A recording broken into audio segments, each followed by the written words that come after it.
We've been in this house 40 years, and we've had carpet.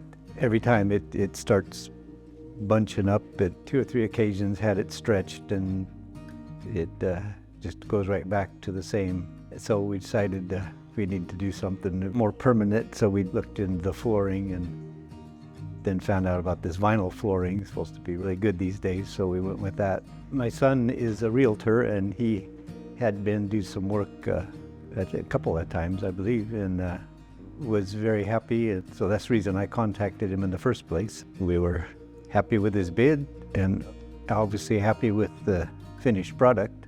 Workers were nice, very professional, faster than we expected. From the day we said okay, I think we were done in about 10 days, I believe.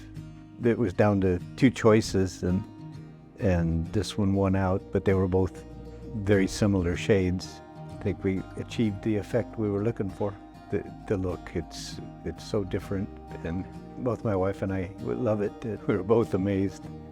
Like I said, we've had carpet for 40 years, and this is quite a difference, but couldn't really ask for anything more.